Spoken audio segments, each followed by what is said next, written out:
Howard Philip Lovecraft, celui qui hantait les ténèbres. À Robert Bloch. J'ai vu le sombre univers béant, où les noires planètes roulaient sans but, où elles tourbillonnaient dans leur horreur inaperçue, sans connaissance, lustre ou non. Némésis. Les enquêteurs circonspects hésiteront à contester l'opinion courante qui veut que Robert Blake ait été tué par la foudre ou par un choc nerveux dû à une décharge électrique. En vérité, la fenêtre devant laquelle il se trouvait était intacte, mais la nature est coutumière de ses caprices. L'expression de son visage a pu être causée par des contractions musculaires sans aucun rapport avec ce qu'il a vu. Les notes de son journal sont nettement le fruit d'une imagination débridée, mise en branle par des superstitions locales et certaines découvertes faites par le défunt. Quant à l'état bizarre de l'église abandonnée de Federal Hill, il est aisé de l'attribuer à une certaine charlatanerie de Blake, consciente ou inconsciente. Car après tout, c'était un écrivain et un peintre qui se consacrait au domaine du mythe, du rêve, de la terreur, toujours en quête d'effets étranges ou fantomatiques. Son premier séjour à Providence, au cours duquel il avait rendu visite à un vieillard aussi féru d'occultisme que lui-même, avait pris fin dans l'incendie et la mort. D'autre part, c'est sans doute sous l'effet d'une impulsion morbide qu'il abandonna sa maison du Milwaukee pour revenir dans notre ville. Il avait dû entendre parler des vieilles légendes, contrairement à ce qu'il rapporte dans son journal. Et sa mort a peut-être détruit dans sa fleur une formidable mystification, prélude à un grand succès littéraire. Néanmoins, plusieurs de ceux qui ont étudié cette affaire avec attention s'attachent à une théorie moins banale et moins rationnelle. Ils se montrent enclins à ajouter foi au journal de Blake et soulignent l'importance significative des faits suivants.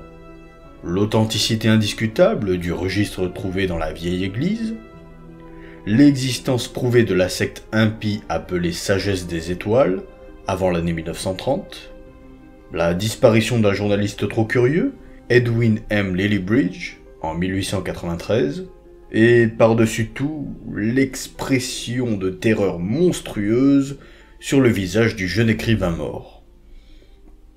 L'un des tenants de cette seconde théorie a jeté dans la baie la pierre aux angles bizarres, contenue dans une boîte en métal ciselé, trouvée dans le vieux clocher sans fenêtre, et non dans la tour où Blake déclare l'avoir découverte. Malgré les blâmes dont il fut l'objet, cet homme, médecin réputé, grand amateur de vieux folklore, affirme avoir débarrassé le globe terrestre d'un objet trop dangereux pour qu'on l'y laissât subsister. Nous laissons au lecteur le soin de choisir lui-même entre ces deux opinions. Quant à nous, après avoir étudié le journal de Blake de façon objective, nous allons donner ici un résumé des événements en nous plaçant au point de vue de leur acteur principal. Le jeune écrivain revint à Providence pendant l'hiver 1934-1935. Il s'installa au dernier étage d'une vénérable demeure, sur le fait de la haute colline proche de Brown University, derrière la bibliothèque de John Hay. C'était un logis confortable et pittoresque, de style géorgien, au milieu d'un petit jardin rustique où de gros chats se chauffaient au soleil. Le bureau de Blake, vaste pièce exposée au sud-ouest, dominait le jardin, tandis que les fenêtres du côté ouest, devant l'une desquelles se trouvait sa table de travail, offraient une vue magnifique de la ville basse.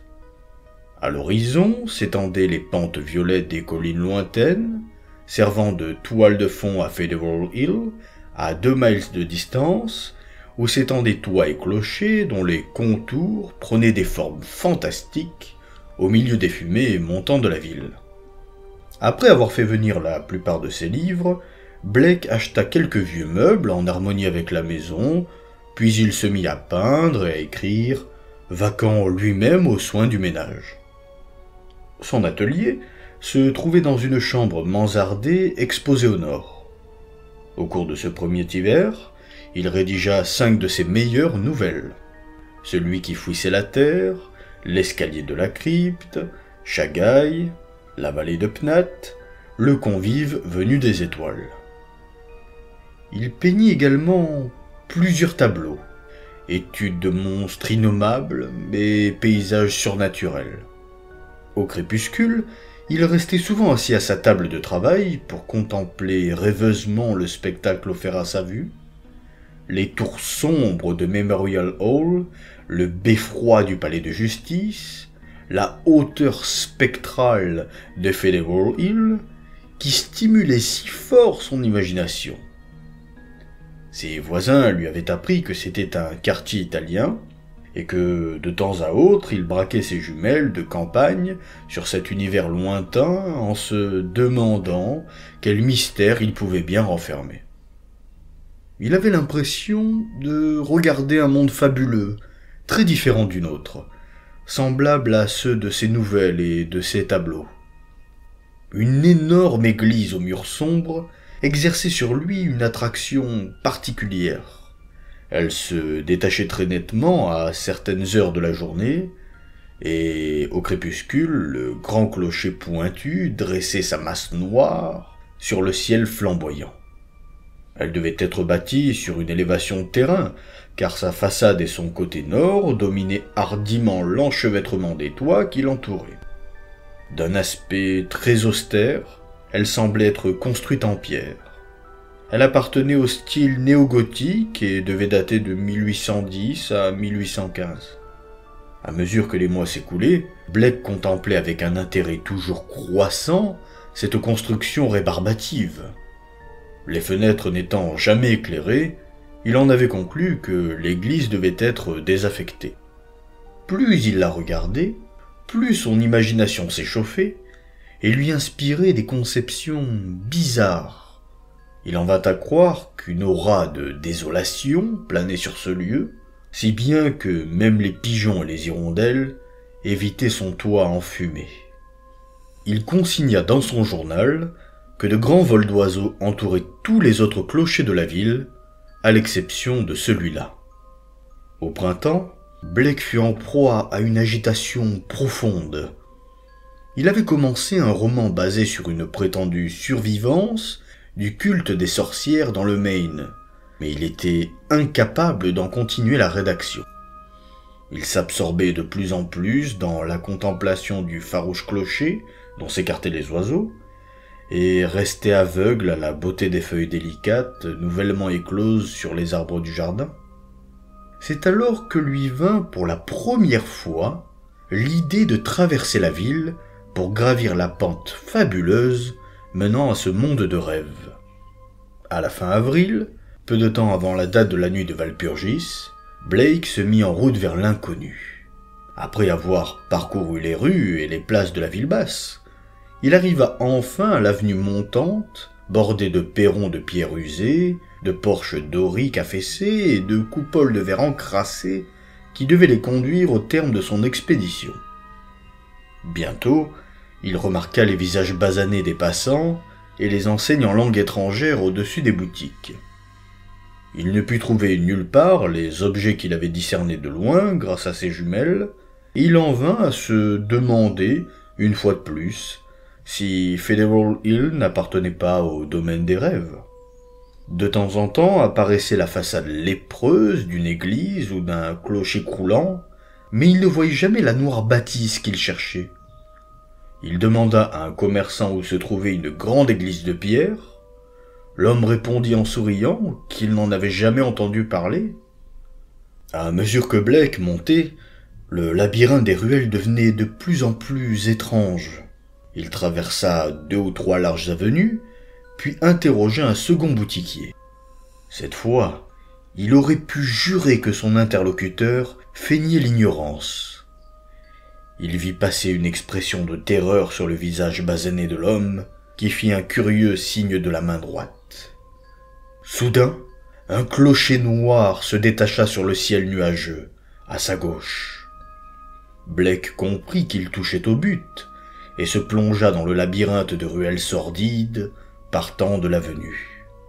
Il s'égara à 2 reprises, mais sans savoir pourquoi, il n'osa pas demander son chemin aux hommes et aux femmes assis sur le pas de leur porte, ni aux enfants qui jouaient dans la boue. Enfin, il vit le clocher très nettement en direction sud-ouest, dominant une énorme masse noire au bout d'une venelle. Bientôt, il se trouva sur une vaste place, balayée par le vent, curieusement pavée. À son extrémité, un mur assez élevé soutenait une plateforme artificielle entourée d'une grille, sur laquelle se dressait à 6 pieds, au-dessus des rues environnantes, la sinistre église désaffectée, dans un état de délabrement extrême. Certains contreforts s'étaient écroulés sur le sol, et plusieurs fleurons de pinacle gisaient dans l'herbe au pied des murs. La plupart des meneaux des fenêtres gothiques manquaient, et Blake se demanda comment les vitraux avaient pu subsister, étant donné les mœurs destructrices de tous les petits garçons du monde entier. Les portes massives étaient intactes et hermétiquement closes. Au fait du mur de soutènement, la grille de fer rouillé qui entourait l'édifice était pourvue d'une porte fermée au cadenas, à laquelle on accédait par un perron de pierre. Sur tout l'ensemble, régnait une atmosphère d'abandon et de décrépitude vraiment sinistre. Il y avait peu de gens sur place, mais Blake aperçut un agent de police à son extrémité et alla lui demander quelques renseignements au sujet de l'église. Il lui parut bizarre que ce grand Irlandais plein de santé esquissât le signe de la croix en murmurant qu'on n'en parlait jamais. Blake ayant insisté, l'homme lui dit brièvement que les prêtres italiens mettaient en garde tout le monde contre ce temple marqué par les puissances du mal. Plusieurs années auparavant, l'église avait appartenu à une secte maléfique qui faisait surgir des créatures abominables hors du gouffre de la nuit. Il avait fallu un bon prêtre pour exorciser ces démons, mais certaines personnes prétendaient que la lumière suffisait à les chasser. Si le père O'Malley avait été encore de ce monde, il aurait pu raconter maintes histoires. À présent, il n'y avait plus rien à faire. Si on ne s'occupait pas de l'église, elle ne faisait de mal à personne. Ses anciens propriétaires étaient morts ou en fuite. Ils avaient décampé en 1877, quand les autorités avaient commencé à s'inquiéter de la disparition de plusieurs habitants du quartier. Un jour ou l'autre, la municipalité prendrait possession de l'église, faute de trouver des héritiers. Mais mieux vaudrait ne pas y toucher et la laisser tomber en ruine, pour éviter de réveiller certaines créatures qui reposaient dans le noir abîme de la nuit. Quand l'agent de police fut éloigné, Blake resta à contempler l'énorme bâtisse. Il trouvait très exaltant qu'elle pût paraître sinistre à d'autres qu'à lui-même, et il se demanda si les propos de l'agent de police renfermaient des éléments de vérité. Il s'était sans doute contenté de répéter de vieilles légendes, dépourvues de tout fondement, mais celle-ci ressemblait de façon étrange à l'une des nouvelles de Blake. Le soleil surgit des nuages, mais il semblait incapable d'éclairer la masse noire du temple. Il était bien étrange que les plantes et les herbes qui poussaient autour de l'église fussent restées jaunes et flétries malgré la venue du printemps. Blake se surprit en train d'examiner le mur de soutènement et la grille rouillée pour y trouver une voie d'accès, car il ne pouvait résister à la terrible force d'attraction de ce temple funeste. Il finit par découvrir qu'il manquait quelques barreaux sur le côté nord de la clôture. Il gravit aussitôt les marches du perron et longea le faîte du mur jusqu'à la brèche. Les gens l'aperçurent au moment où il se préparait à la franchir. Comme il se retournait pour regarder la place au-dessous de lui, il vit les rares passants s'éloigner en hâte, en faisant le même signe de la main droite qu'avait fait le boutiquier de l'avenue. Plusieurs fenêtres se fermèrent avec bruit, et une grosse femme se précipita au dehors pour ramener ses enfants à la maison. Blake n'eut aucun mal à franchir la brèche. Bientôt, il se trouva en train de se frayer un chemin à travers la végétation pourrissante du terre-plein désert. La masse de l'église proche lui parut oppressante, mais il surmonta son appréhension et alla examiner les 3 grandes portes de la façade. Ayant constaté qu'elles étaient bien closes, il fit le tour de l'édifice cyclopéen pour chercher une autre ouverture. Sur le derrière de l'abside, un soupirail béant lui offrit la voie d'accès désirée. Ayant regardé à l'intérieur, Blake vit un gouffre souterrain plein de poussière et de toiles d'araignée, faiblement éclairé par les rayons du soleil couchant. Il distingua avec difficulté des débris de toutes sortes, tonneaux pourris, caisses brisées, meubles démolis. Les restes rouillés d'une chaudière montraient que l'église avait été fréquentée au moins jusqu'au milieu du règne de la reine Victoria. Presque sans en avoir conscience, Blake rampa à travers le soupirail et se laissa glisser sur le sol cimenté. Dans un coin lointain de la vaste cave, au milieu d'une ombre dense, il aperçut un passage voûté qui devait mener à l'étage supérieur. En proie à un vague sentiment d'angoisse, il explora le terrain autour de lui et, après avoir trouvé un tonneau encore intact, il le roula jusqu'au soupirail en prévision de sa sortie. Puis, rassemblant son courage, il se dirigea vers le passage voûté.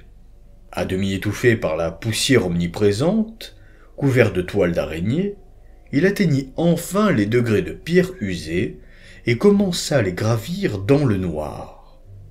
Après un tournant brusque, il sentit devant lui une porte close dont il trouva le loquet à tâtons. Elle donnait sur un couloir mal éclairé, bordé de boiseries mangées des vers. Une fois au rez-de-chaussée, Blake commença à l'explorer rapidement. Aucune porte ne fermant à clé, il passa librement d'une pièce à l'autre. La nef colossale avait un aspect surnaturel, avec ses monceaux de poussière sur les bancs, l'autel et la chaire, ainsi que les gigantesques toiles d'araignée tendues entre les colonnes gothiques. Sur cette désolation muette, régnait une lumière plombée, tandis que le soleil déclinant envoyait ses rayons à travers les grands vitraux de l'abside. Ces derniers étaient tellement obscurcis par la suie que Blake eut beaucoup de mal à comprendre ce qu'ils avaient représenté, mais ce qu'il put en discerner lui déplut beaucoup. Les rares saints peints sur le verre avaient une expression fort inquiétante, et l'une des fenêtres montrait seulement une étendue noire parsemée de spirales lumineuses. Ayant tourné les yeux vers l'autel, l'explorateur remarqua que la croix qui le surmontait était la Crux Ansata de la mystérieuse Égypte. Dans la sacristie, il découvrit un bureau mangé des vers et plusieurs rayonnages montant jusqu'au plafond, surchargés de livres moisis dont les titres lui inspirèrent une horreur sans nom, car ces volumes renfermaient les secrets et les formules redoutables des temps fabuleux antérieurs à l'existence de l'homme. Blake lui-même en avait déjà lu plusieurs. Une traduction latine du Necronomicon, le sinistre Liber Ivonis, l'infâme culte des Goules du comte d'Erlette, l'Unos Preliken Cultem de Von Jutz et le De Vermis Mysteris de Ludwig Prien. En outre, il y en avait d'autres qu'il ne connaissait que de réputation, tels que les manuscrits pnacotiques et le livre de Dzian, et un ouvrage rédigé en caractères indéchiffrables, mais contenant certains symboles et diagrammes parfaitement clairs pour un étudiant ES sciences occultes. Dans le bureau croulant se trouvait un carnet relié en cuir, renfermant des notes manuscrites en un curieux langage chiffré. Celui-ci se composait des symboles traditionnels de l'alchimie et de l'astrologie, dessins figurant le soleil, la lune, les planètes et les signes du zodiaque, groupés en paragraphes suggérant que chacun d'eux représentait une lettre de l'alphabet. Dans l'espoir de réussir à déchiffrer plus tard ce cryptogramme, Blake mit le carnet dans sa poche. Ayant ainsi examiné le rez-de-chaussée, l'explorateur traversa la nef fantomatique en direction de la façade, car il avait aperçu dans un coin une porte et le bas d'un escalier conduisant probablement au faîte du clocher noir, dont l'aspect lui était si familier. La montée fut pénible, car la poussière et les toiles d'araignée encombraient particulièrement cet espace resserré. Bien qu'il n'eût vu aucune corde en bas, Blake s'attendait à trouver des cloches au terme de son ascension, mais il fut déçu dans son espoir en arrivant en haut de l'escalier. La pièce où il venait d'entrer était éclairée par 4 fenêtres en ogive, dont les vitres, abritées par des abat-vents, étaient en outre recouvertes de stores opaques, tombant en lambeaux. Au centre se dressait un pilier de pierre aux angles bizarres, mesurant 4 pieds de haut et 2 pieds de large, entièrement couvert d'hiéroglyphes, que Blake ne put identifier. Sur ce pilier se trouvait une boîte de métal ouverte contenant un objet en forme d'œuf. Tout autour étaient rangées en cercle 7 chaises gothiques à haut dossier, derrière lesquelles s'érigeaient contre les murs 7 statues de plâtre, peintes en noir, semblables aux mégalithes mystérieux de l'île de Pâques. Dans un coin de la pièce, une échelle menait à une trappe fermée donnant accès à la flèche. Lorsque Blake se fut habitué à la faible lumière, il remarqua de curieux bas-reliefs sur la boîte de métal jaunâtre. Il s'en approcha et, après avoir ôté la poussière à l'aide de son mouchoir, il vit que les ciselures représentaient des entités monstrueuses, ne ressemblant à aucune forme de vie qui eût jamais existé sur notre planète. L'objet qu'elle renfermait avait l'aspect d'un polyèdre presque noir, strié de rouge, représentant plusieurs petites surfaces plates irrégulières. Ce devait être un cristal vraiment remarquable, ou bien une pierre inconnue artificiellement taillée et polie. Il ne touchait pas le fond de la boîte, mais était suspendu au moyen d'une bande de métal autour de son centre, fixé aux angles des parois par 7 supports horizontaux d'un dessin étrange. Cette pierre exerça sur Blake un pouvoir d'attraction presque inquiétant. Il ne pouvait parvenir à en détacher les yeux et, tandis qu'il contemplait ces surfaces étincelantes, il lui sembla qu'elles devenaient transparentes et contenaient des mondes merveilleux. Dans son esprit flottèrent les images de sphères inconnues où se dressaient d'immenses tours de pierre et des montagnes gigantesques où l'on ne voyait aucune trace de vie. Quand il parvint enfin à détourner son regard, il aperçut un étrange monticule de poussière au bas de l'échelle conduisant à la flèche.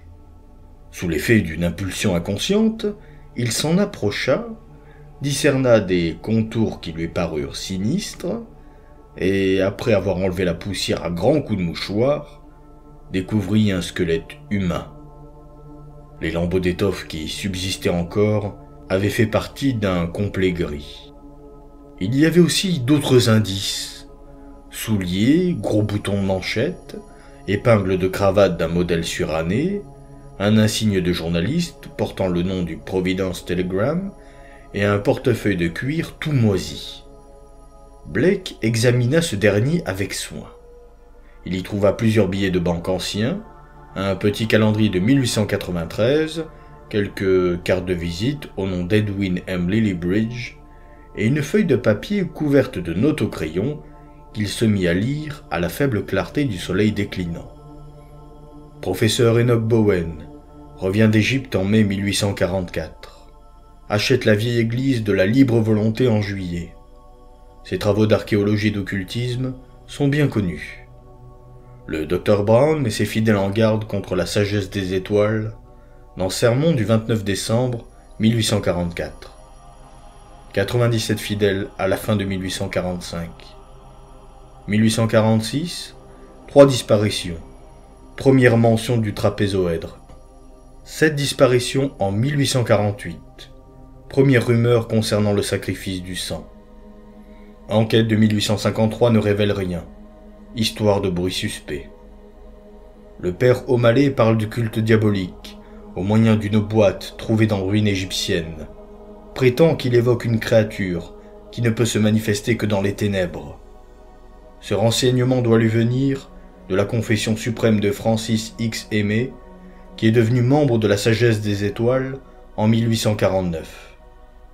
Ces gens affirment que le trapézoèdre étincelant leur montre le ciel et d'autres mondes, et que celui qui hante les ténèbres leur communique certains secrets. Histoire de Orrin B. Eggy en 1857. Il l'évoque en contemplant le cristal et ont un langage secret. 200 fidèles en 1863. De jeunes Irlandais attaquent l'église en 1869 après la disparition de Patrick Regan. 6 disparitions en 1876. Comité secret va trouver le maire Doyle. Promesse de prendre des mesures en février 1877. L'église ferme en avril. Jeunes gens de Federal Hill menacent le docteur et les membres de l'assemblée paroissiale au mois de mai. 181 personnes quittent la ville avant la fin de 1877. On ne mentionne pas leur nom. Histoire de fantômes commence vers 1880. Essayez de vérifier que nul être humain n'a pénétré dans l'église depuis 1877. Demandez à Lanigan Photographie, prise en 1851. Après avoir remis la feuille de papier dans le portefeuille et glissé ce dernier dans la poche de son veston, Blake examina le squelette gisant dans la poussière. On ne pouvait douter que cet homme ne fût entré dans l'église abandonnée 42 ans plus tôt, en quête d'un reportage sensationnel. Peut-être n'avait-il informé personne de son projet, mais de toute façon, il n'était jamais revenu à son journal. Sans doute avait-il succombé à un arrêt du cœur déterminé par une terreur violente. Blake se pencha au-dessus des ossements et remarqua leur état bizarre. Certains étaient dissous à leur extrémité, d'autres semblaient calcinés, ainsi que plusieurs lambeaux de vêtements. Le crâne, taché de jaune, portait un trou noirâtre sur le dessus, comme si un acide puissant avait rongé l'os.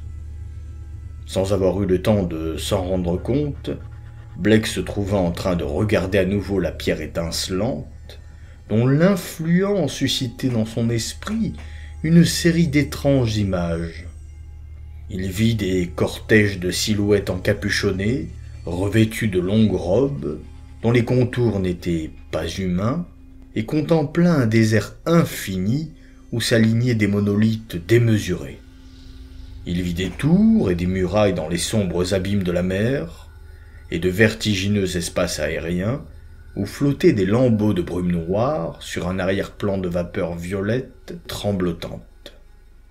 Il vit enfin, à une distance prodigieuse, un immense gouffre de ténèbres où des formes solides et semi-solides ne se révélaient que par leurs mouvements, où des réseaux de forces invisibles semblaient faire régner l'ordre au sein du chaos. Soudain, le sortilège fut rompu par un accès de terreur panique sans cause.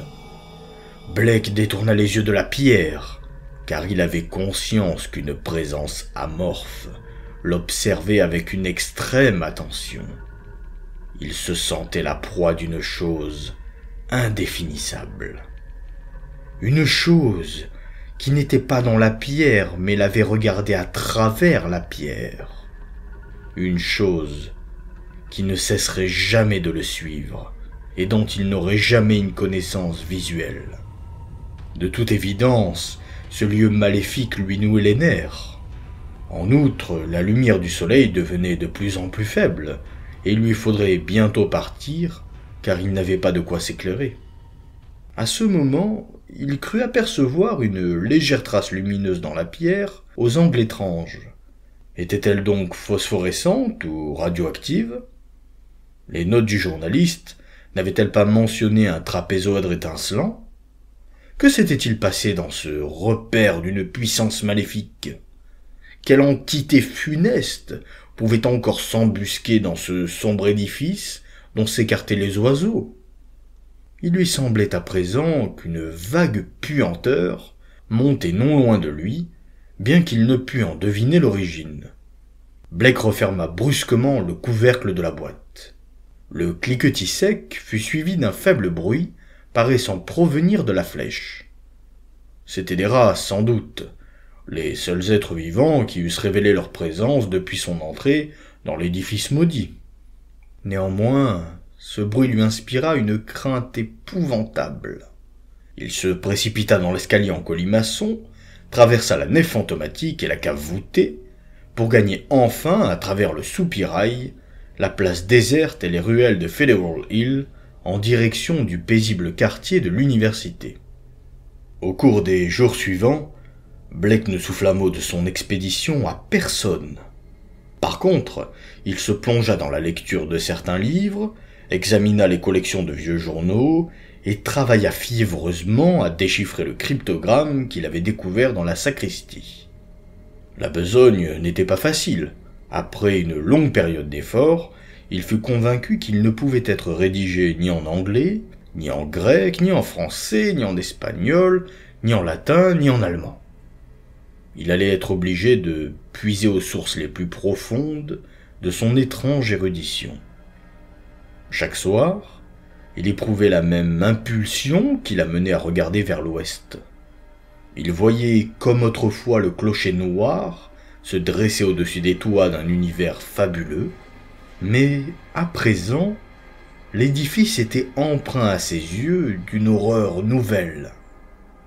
Les oiseaux du printemps revenaient en troupes nombreuses, et chaque fois qu'un de leurs vols arrivait près de la flèche solitaire, il les voyait, lui semblait-il, tournoyer et se disperser sous l'effet d'une terreur panique. Ce fut au mois de juin que Blake réussit à déchiffrer le cryptogramme. Le texte était rédigé dans le mystérieux langage Aklo, utilisé par certains cultes maléfiques d'une haute antiquité.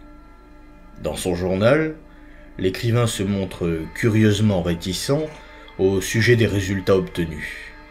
Il y mentionne celui qui hante les ténèbres, que l'on évoque en contemplant les trapézoèdres étincelants et expose des hypothèses démentielles sur les gouffres noirs du chaos d'où il est issu.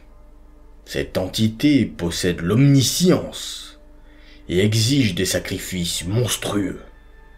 Blake semble craindre qu'elle soit en train d'errer aux alentours de la ville, mais il ajoute que la clarté des réverbères forme un rempart infranchissable. Il parle très souvent du trapézoèdre étincelant, qu'il définit comme une fenêtre ouverte sur le temps et l'espace, et dont il retrace l'histoire jusqu'à l'époque où il fut façonné sur la sinistre planète Yugot, avant que les anciens l'aient apporté sur la Terre. Il fut recueilli et placé dans sa curieuse boîte par les habitants crinoïdes de l'Antarctique, avant de passer entre les mains des hommes serpents de Valusia. Des milliers de siècles plus tard, les premiers êtres humains le contemplèrent dans le pays de Lemuria.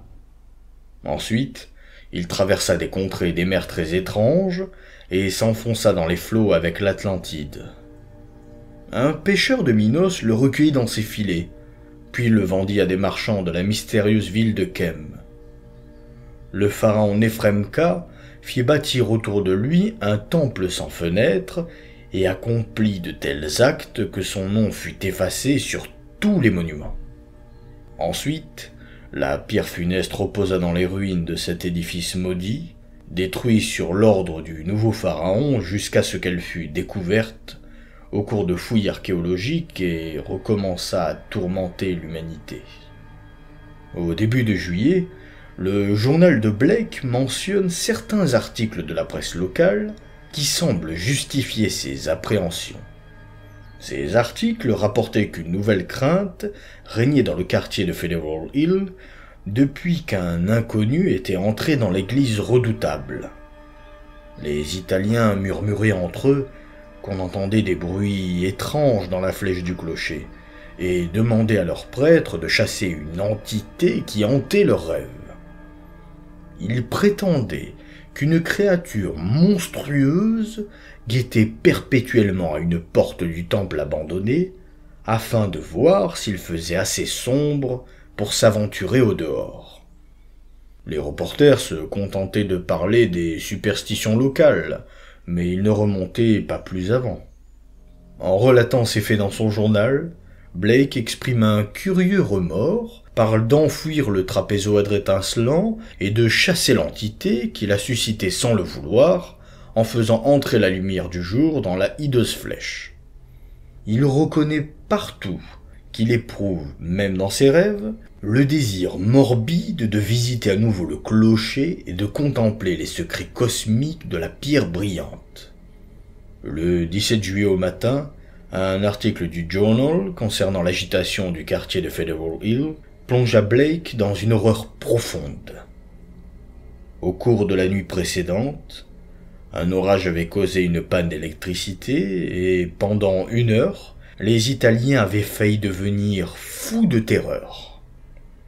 Ceux qui habitaient près de l'église juraient que la créature du clocher avait profité de l'absence de lumière dans les rues pour descendre dans la nef de l'église. Vers la fin de la panne, elle était remontée et l'on avait entendu un fracas de verre brisé. Quand le courant avait été rétabli, un tumulte formidable s'était produit dans le clocher, car même la faible clarté qui pénétrait par les fenêtres noircies semblait trop violente pour la monstrueuse entité. Celle-ci avait réintégré juste à temps son repère ténébreux. En effet, une trop longue exposition à la lumière l'aurait replongé dans l'abîme d'où l'avait fait sortir la visite de l'inconnu. Pendant toute l'heure de la panne, des foules en prière s'étaient assemblées autour de l'église, munies de bougies et de lampes allumées, abritées sous les parapluies, pour protéger la cité contre ce cauchemar en dressant un rempart de lumière. Mais cela n'était pas le pire. Le soir même, Blake, en lisant le bulletin, apprit ce que les journalistes avaient découvert. 2 d'entre eux, défiant les Italiens fous de terreur, s'étaient introduits dans l'église par le soupirail. Ils constatèrent que la poussière de la nef avait été labourée d'une curieuse façon et que le sol était jonché de débris de coussins et du rembourrage en satin des bancs. Partout régnait une mauvaise odeur. Par endroits, on voyait des taches jaunes qui ressemblaient à des traces de brûlure. Après avoir ouvert la porte du clocher, les explorateurs s'aperçurent que les marches de l'escalier avaient été sommairement balayées. À l'intérieur du clocher, ils firent la même constatation. Ils décrivaient dans leurs articles le pilier de pierre heptagonale, les chaises gothiques renversées, les bizarres statues de plâtre, mais, chose étrange, ils ne parlaient ni de la boîte de métal, ni du squelette. Blake fut particulièrement bouleversé par un dernier détail. Toutes les fenêtres en ogive avaient été brisées, et 2 d'entre elles étaient grossièrement obturées au moyen du rembourrage en satin des bancs et du crin des coussins qu'on avait insérés dans l'espace vide entre le cadre de pierre et la bas-vent. Des taches jaunâtres et des traces de brûlure se trouvaient également sur l'échelle menant à la flèche. Mais lorsqu'un des reporters eut monté les degrés, ouvert la trappe et braqué sa lampe électrique dans la noire cavité étrangement malodorante, il ne vit rien que des débris informes autour de l'ouverture. Naturellement, les 2 explorateurs conclurent à une supercherie. Quelqu'un avait joué une mauvaise farce aux habitants de Federal Hill en exploitant leur terreur superstitieuse. L'histoire eut une suite amusante lorsque les autorités policières voulurent envoyer un inspecteur pour vérifier le compte-rendu des journalistes. 3 hommes trouvèrent un moyen de se dérober. Le 4e, après avoir accepté sa mission à contre-cœur, effectua une visite très brève et ne rapporta aucun renseignement nouveau. À partir de cette date, le journal de Blake révèle une horreur et une appréhension toujours croissantes. L'artiste se reproche de ne pas agir et se livre à des hypothèses extravagantes sur les conséquences d'une nouvelle panne. On a pu vérifier que, à 3 reprises, pendant des orages, il a téléphoné à la compagnie d'électricité pour la supplier de prendre toutes les mesures susceptibles d'empêcher une interruption de courant. De temps à autre, il s'inquiète du fait que les reporters n'aient pas trouvé la boîte de métal et le squelette de Lily Bridge. Mais ses craintes les plus vives avaient trait aux relations qui semblaient exister entre son esprit et l'abominable créature embusquée dans le clocher. Il avait l'impression qu'elle pesait sans cesse sur sa volonté, et au cours de cette période, ses visiteurs se rappellent qu'il restait assis distraitement devant son bureau, les yeux fixés sur la fenêtre ouest, donnant sur Federal Hill. Les notes de son journal mentionnent de terribles rêves récurrents, et une pression de plus en plus forte sur sa volonté. Il rapporte qu'une nuit, il s'est trouvé dehors, complètement vêtu, en marche vers l'ouest. À plusieurs reprises, il insiste sur le fait que l'entité embusquée dans le clocher sait fort bien où le trouver. La première crise de dépression nerveuse de Blake eut lieu dans la semaine qui suivit le 30 juillet. Il garda la chambre et commanda sa nourriture par téléphone. Ses visiteurs ayant observé qu'il y avait des cordes minces à côté de son lit, il explique que, comme il souffrait de somnambulisme, il s'attachait les chevilles chaque soir pour s'empêcher de se lever. Dans son journal, il relate la hideuse aventure qui lui a valu sa crise. Au cours de la nuit du 30 juillet, il s'était brusquement trouvé en train d'errer à tâtons dans les ténèbres presque compactes. Il pouvait à peine discerner de faibles raies de lumière bleuâtres, mais par contre, il sentait une puanteur agressive et entendait des bruits furtifs au-dessus de sa tête. Chaque fois qu'il bougeait, il trébuchait contre quelque chose, et aussitôt il entendait en haut un son léger auquel se mêlait le frottement prudent d'un morceau de bois sur du bois. À un moment donné, ses mains rencontrèrent un pilier de pierre. Un peu plus tard, il s'aperçut qu'il gravissait les degrés d'une échelle fixée dans le mur, et quand il arriva au sommet, au milieu d'une puanteur accrue, une rafale brûlante s'abattit sur lui. Devant ses yeux se déroula une série d'images kaléidoscopiques qui se dissolvaient de temps à autre en un abîme de ténèbres insondables où tourbillonnaient des soleils et des mondes encore plus noirs. Il songea aux antiques légendes de l'ultime chaos, au centre duquel trône le dieu aveugle et stupide, Azathoth, maître de toutes choses, entouré d'une horde de danseurs informes, bercé par le chant monotone d'une flûte démoniaque. Une brusque détonation venue du dehors l'arracha l'horreur de cette situation. Ce devait être l'un des nombreux feux d'artifice que les habitants de Federal Hill faisaient exploser tout l'été en l'honneur de leur saint. Quoi qu'il en fût, il poussa un cri perçant, descendit l'échelle en toute hâte et traversa en trébuchant la pièce enténébrée. Il sut immédiatement où il se trouvait et dégringola comme un fou l'escalier en colimaçon, trébuchant et se cognant à tous les tournants. Ensuite, il parcourut une nef spectrale, obstruée de toiles d'araignée, plongea dans une cave noire, émergea à l'air libre à travers un soupirail, puis, au terme d'une course éperdue le long des ruelles cauchemardesques, arriva à la porte de sa maison.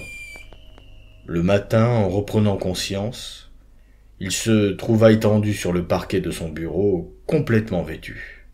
Il était couvert de poussière et de toiles d'araignée, et tout son corps lui faisait mal.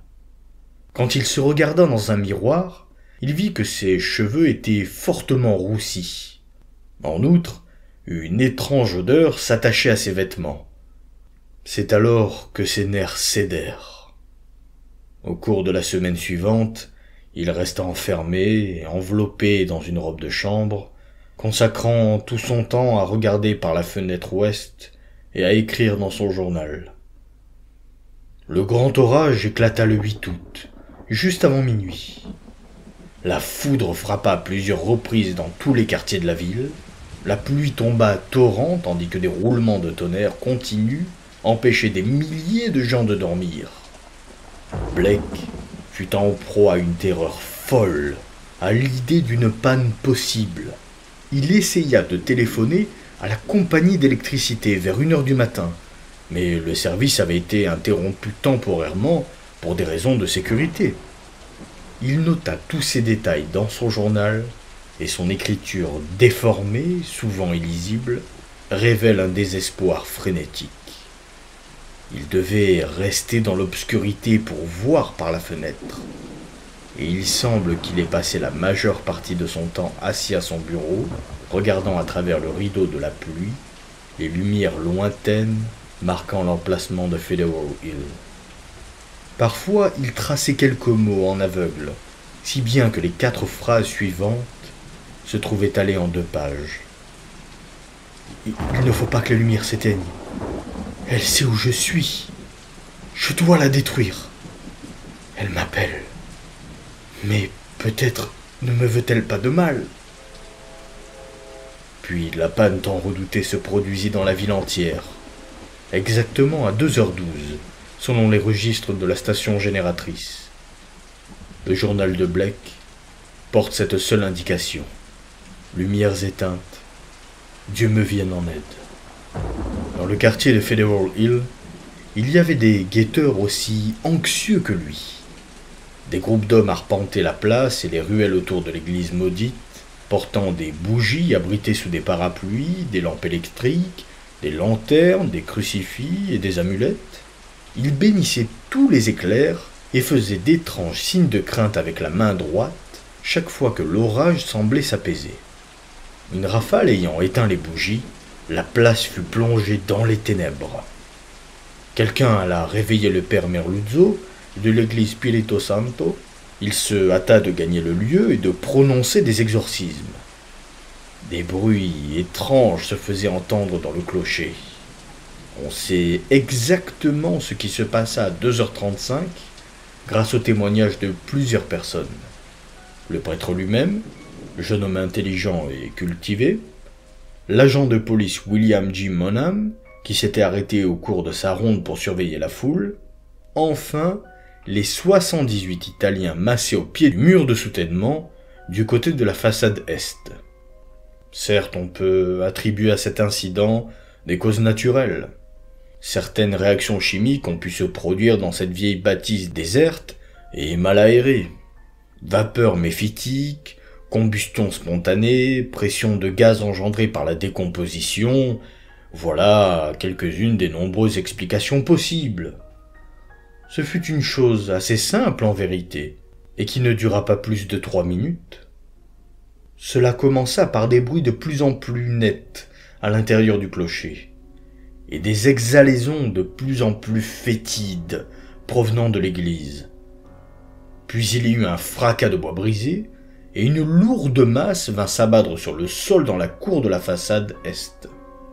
Les spectateurs purent voir, malgré le manque de lumière, que c'était un des abat-vents noircis par la fumée. Aussitôt, une puanteur intolérable tomba des hauteurs, et toutes les personnes présentes se trouvèrent en proie à de violentes nausées. En même temps, l'air fut ébranlé par une vibration qui semblait due à d'immenses ailes, et une violente bourrasque arracha les chapeaux et les parapluies de la foule. Certaines gens crurent apercevoir dans le ciel d'encre une grande tache d'un noir plus intense, une espèce de nuage de fumée fonçant comme un météore en direction de l'est. Mais ce fut tout. Les spectateurs, à demi paralysés par l'épouvante, ne surent trop que faire, ni s'ils devaient faire quelque chose. Ils continuèrent à monter la garde, et quelques instants plus tard, ils récitèrent une prière lorsqu'un éclair attardé, suivi d'un coup de tonnerre retentissant, fendit la voûte du ciel. Une demi-heure plus tard, la pluie s'arrêta, le courant électrique fut rétabli, et chacun rentra chez soi. Le lendemain matin, les journaux mentionnèrent que le dernier éclair et le dernier coup de tonnerre avait été particulièrement violent dans la partie est de la ville, et l'on avait également remarqué une insupportable puanteur. Dans le quartier de l'université, certains virent un flamboiement de lumière anormale au faîte de la colline. Ils observèrent aussi un inexplicable déplacement d'air qui arracha les feuilles des arbres et détruisit les plantes dans les jardins. On conclut que la foudre avait dû tomber dans les parages, mais on ne trouva aucune trace de son point de chute. Un étudiant du collège Tau Omega crut voir une hideuse masse de fumée dans l'air au moment même où l'éclair se produisit, mais son observation n'a pas été vérifiée. Cependant, tout le monde fut d'accord sur les 3 points suivants. Rafale venue de l'Est, puanteur intolérable avant l'éclair, odeur de brûlé après l'éclair. On discuta longuement au sujet de ces détails, en raison de leur rapport probable avec la mort de Robert Blake.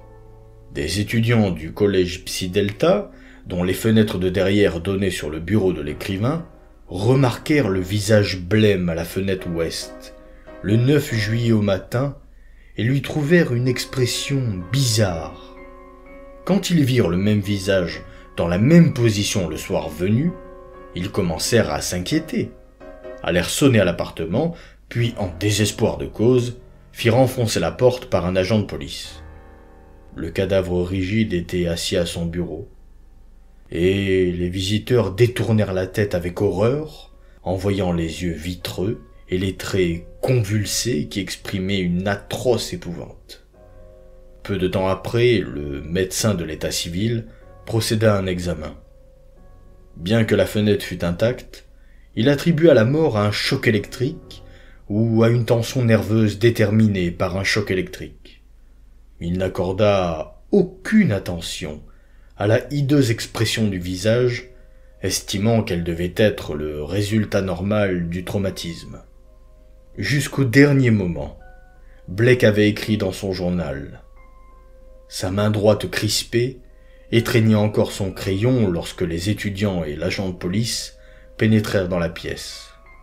Certains chercheurs ont tiré de ces notes presque illisibles des conclusions très différentes du verdict officiel. Néanmoins, il est peu vraisemblable que leurs spéculations trouvent créance auprès de la plupart des gens. En effet, il est facile d'expliquer les lambeaux de phrases que nous reproduisons ci-dessous par l'imagination excessive et le déséquilibre nerveux de Blake, auquel il faut ajouter sa connaissance de l'ancien culte maléfique dont il avait découvert les traces. Lumière toujours éteinte, au moins depuis 5 minutes. Tout dépend des éclairs. Plaiseil a dit qu'ils continuent. Malgré leur clarté, je sens une influence. La pluie, le tonnerre et le vent m'assourdissent. La créature s'empare de mon esprit. Étrange trouble de ma mémoire. Je vois des choses que je n'ai jamais connues. D'autres mondes et d'autres galaxies. Ténèbres. Les éclairs me paraissent noirs. L'obscurité me paraît lumineuse. Impossible que je voie vraiment la colline et l'église dans les ténèbres. Ce doit être une impression laissée par les éclairs sur ma rétine.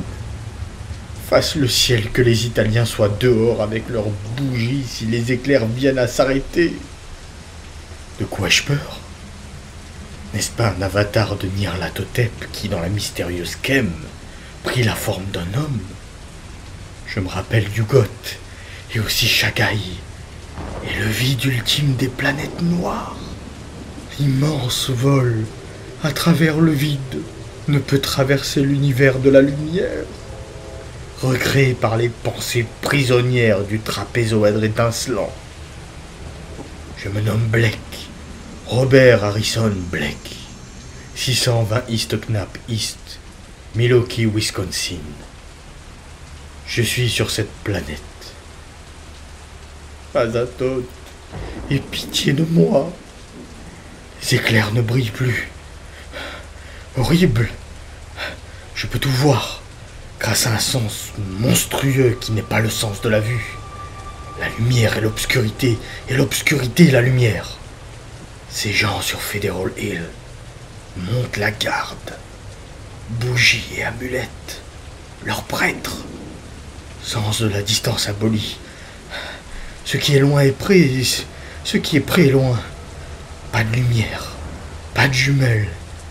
Et je vois cette flèche, ce clocher, cette fenêtre. Suis-je fou? On le devient. La créature bouge dans le clocher. Je suis elle, et elle est moi. Je veux sortir. Il faut sortir et unir les forces. Elle sait où je suis. Je suis Robert Blake. Mais je vois le clocher dans les ténèbres. Il y a une odeur monstrueuse. Les planches de cette fenêtre craquent et cèdent. Je la vois. Elle vient par ici. Ta gigantesque. Elle noire. Yog-Sothoth, sauve-moi!